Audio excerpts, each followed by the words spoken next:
Sans le parrainage, les enfants au Vietnam ne pourront pas aller à l'école et avoir de quoi manger. Je suis partie en mission au Vietnam en mars 2025 pour rencontrer mon partenaire local qui accompagne actuellement 450 enfants répartis dans 8 centres de parrainage au Vietnam. L'objectif de ma mission était double. D'une part, je fais la mission pour évaluer la gestion des parrainages de mon partenaire et former aussi les nouvelles responsables des centres de parrainage. Et d'autre part, l'objectif c'était de pouvoir rencontrer les enfants parrainés et leurs familles pour mieux connaître leur quotidien et comprendre également l'impact de nos actions. France Parrainage travaille exclusivement avec des partenaires locaux qui connaissent parfaitement les réalités culturelles, sociales, économiques du pays. C'est grâce à cette collaboration qu'on peut garantir et accompagner aux enfants qui ont soutien dans les cadres de parrainage. Ma mission au Vietnam s'est très bien déroulée. C'est une mission très riche. J'ai eu l'occasion de visiter la plupart des centres de parrainage. J'étais à Saigon, à Dala, à Bien Cat, à Vĩnh Long, à Quang Binh. J'ai visité 7 centres sur 8, mais j'ai eu l'occasion de rencontrer au final tous les responsables des parrainages, ce qui était très important pour moi. J'ai eu l'occasion également d'échanger avec les enfants parrainés et leurs familles. Et surtout, j'ai pu voir concrètement comment les dons de parrainage sont utilisés. Une de nos objectifs pendant cette mission est de pouvoir vérifier les comptes des partenaires. Pour cela, on organise des réunions individuelles avec chaque responsable des centres pour faire un contrôle. Voilà. Et cela nous permet de pouvoir garantir la bonne utilisation des dons et pouvoir garantir donc la scolarisation des enfants qui sont parrainés.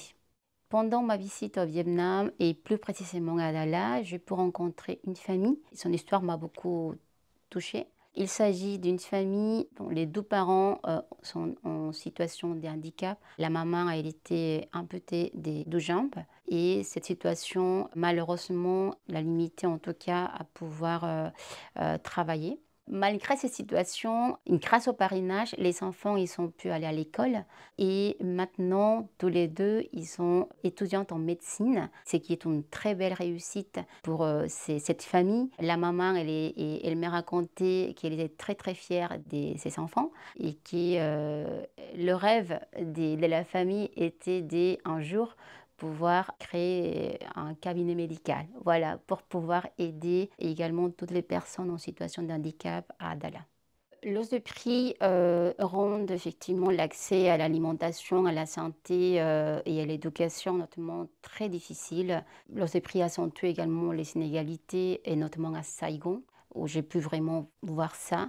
Les conditions de vie des enfants au Vietnam, ils vivent dans une situation très précaire. La plupart des enfants, notamment à Saigon, vivent dans des logements insalubres. Ils n'ont pas accès à l'eau courant. Parfois, ils sont obligés de partager les logements en plusieurs familles. Les logements peuvent mesurer entre 3 à 5 mètres carrés. Ce sont vraiment des petits espaces pour une famille de 4 à 6 personnes. Vraiment, ce sont des situations très précaires, très difficiles pour la plupart des familles. Sans le parrainage, les enfants au Vietnam ne pourront pas aller à l'école et avoir de quoi manger. Parce que dans les écoles gérées par notre partenaire, tous les enfants mangent au moins une fois par jour. Le besoin le plus urgent que j'ai pu identifier, c'est l'éducation. Au Vietnam, malheureusement, il y a encore beaucoup d'enfants qui n'ont pas de papiers, qui n'ont pas d'acte de naissance. Et sans ces documents, les enfants ils ne peuvent pas être scolarisés.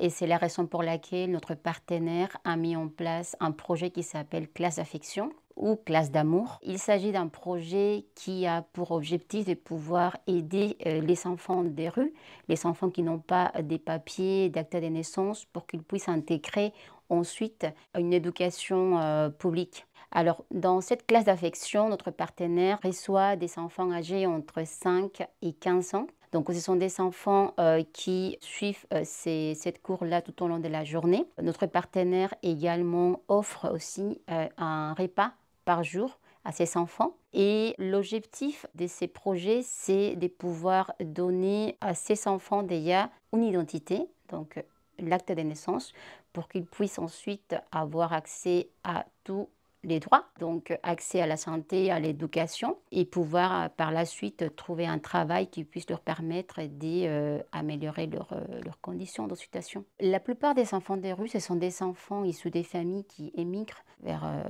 Saigon, la capitale, et qui ont du mal à trouver un logement fixe. Donc parfois, ils ont un logement par semaine, par jour. C'est la raison pour laquelle la plupart se trouvent dans la rue. Certains enfants sont orphelins, mais certains d'autres vivent encore avec leurs parents ou au moins un membre de leur famille. Quand les enfants ne sont pas parrainés, ils sont normalement dans la rue pour vendre des bonbons, des billets de loterie ou ramasser des déchets parfois. Donc ils sont la plupart accompagnés par au moins un membre de leur famille. La plupart des enfants ont au moins leur maman avec eux. Ils travaillent presque toute la journée, du matin jusqu'à la nuit.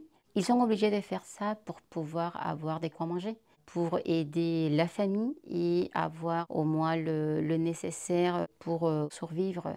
Je souhaiterais saluer le travail incroyable réalisé par notre partenaire au Vietnam, mais également remercier aux parents et marraines de France Parrainage parce que sans ce soutien, les enfants au Vietnam, ils ne pourront pas poursuivre le rêve de continuer à aller à l'école.